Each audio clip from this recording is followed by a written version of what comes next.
Hello guys, আসসালামু আলাইকুম। সবাই কেমন আছেন? নিশ্চয়ই ভালো আছেন। কাছের এবং দূরের, বিদেশ এবং দেশ, যে যেখান থেকে আমার এই ভিডিও দেখছেন সবাইকে শুভেচ্ছা এবং স্বাগত। আমি আমেরিকা আসার পরে এখানে কারোর সাথে আমার তেমন পরিচয় হয়নি, কিন্তু এক আপুর কাছে আমি ড্রাইভিং শিখেছি। তো উনি ওনার বাসায় ঈদের পরের দিন আমাদেরকে দাওয়াত দিয়েছেন এবং আমি তাদের বাসায় আমার 2 মেয়ে নিয়ে এসেছি। তো আসার পরে আমি এখানে চিন্তা করলাম যে এই বাসায় আসলাম, সবার সাথে পরিচয় হচ্ছে, তো আমি একটা ভিডিও করি আপনাদের দেখানোর জন্য। তো আমি এখানে এসেছি, আসার পরে ভিতরে এলাম, এসে দেখি আপা সবার সাথে কথা বলছে। ওনার বাসায় অনেক গেস্ট এসেছে। আমার মনে হলো আমরা কয়েকজনের পরে এসেছি, ভিতরে সবাই বসা। তো আমি ঢুকে একটু ভিডিও করলাম। ওনার বাসায় 9টা বিড়াল আছে। বিড়ালগুলো সেই মোটা তাজা, এত সুন্দর দেখতে, মানে কি বলবো। দেখুন ভিডিওতে সবাই নাকি মেহমান আসলে লুকিয়ে পড়ে, তো ওরাও লুকিয়ে পড়েছে। দেখুন এই যে 9টা বিড়ালের ছবি এখানে দেয়া আছে।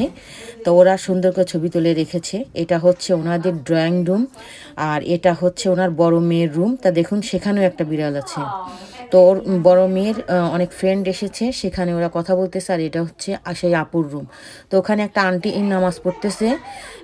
আমি আবার চলে আসলাম ড্রয়িং রুমে। এখানে একটা ভাইয়া এসে বসেছে ওনার ছোট মেয়ের সাথে। ওনার মেয়ে পড়াশোনা করে। এই যে ওনার আপুর আন্টি খালামণি এরা আসছে ওদের বাসা। আর ওনার বড় মেয়ে, ছোট মেয়ে, আর এখানে এক রিলেটিভ, এই যে ওনার বড় মেয়ে, এটা হচ্ছে ওনার বড় মেয়ে। আর এখানে যারা বসে আছে তারা হচ্ছে ওনার সব রিলেটিভ।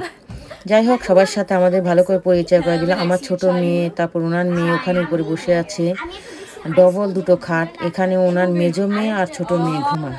তো ভিতরে এসে সবার ফ্রেন্ড এসেছে, সবার আত্মীয় স্বজন এসে। দেখুন আরও এই যে আরও একটা বিড়াল ঘুমাচ্ছে কি করে। আমার তো সেই পছন্দ আমার বিড়ালের। তো আমার তো একটা বিড়াল ছিল, যাই হোক ও মারা গেছে, অনেক কষ্টের কথা। যাই হোক, আজকে এই যে আর একটা আপুর সাথে দেখা হলো, ওনার সাথে পরিচয় হলো। এখানে সবার সাথে আমার নতুন পরিচয়। এইটা একটা আচার পাকিস্তানি, ওনার হাজবেন্ডের বাড়ি হচ্ছে পাকিস্তানি। তো উনি এই আচারটা তৈরি করেছেন, এতটা মজা ওই আচারটা। তো আমি একদিন ভেবেছি এই আচারটা আমার রান্নার দিব চ্যানেলে। যাই হোক, ওনারা অনেক খাবারের আয়োজন করেছে। দেখুন কতটা খাবার আর কতটা সুন্দর সব খাবারগুলো। এখানে পরাটা আছে, নান আছে, পোলাও আছে, টিকিয়া আছে, রোস্ট আছে, সব চাইনিজ সবজি আছে। এইটা হচ্ছে ঘি দিয়ে রোস্ট রান্না করেছে। যাই হোক, সবাই এখন খাওয়া দাওয়ার আয়োজন করতেছে।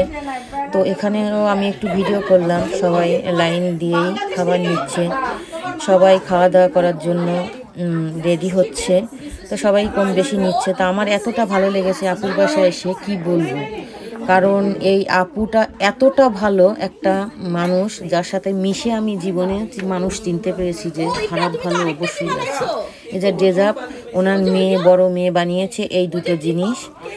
আর পাশে আরও একটা জিনিস আছে, উনি বের করতে ভুলে গেছিলেন, পরে আমি ওটাকে আবার তুলেছি। যাই হোক, ওনার মেয়ে খুব ভালো ডেজার্ট তৈরি করতে পারে। এই যে এটা বানিয়েছে। আর এটা যে এতটা টেস্ট, মানে কি বলবো, কেকের থেকে আমার ওই জিনিসটা খুব মজা লেগেছে। তা আপুর বাসায় বেড়ায় ভালো লেগেছে। আপনাদের যদি ভালো লেগে থাকে লাইক, শেয়ার, কমেন্ট করবেন। ভালো থাকবেন। আসসালামু আলাইকুম।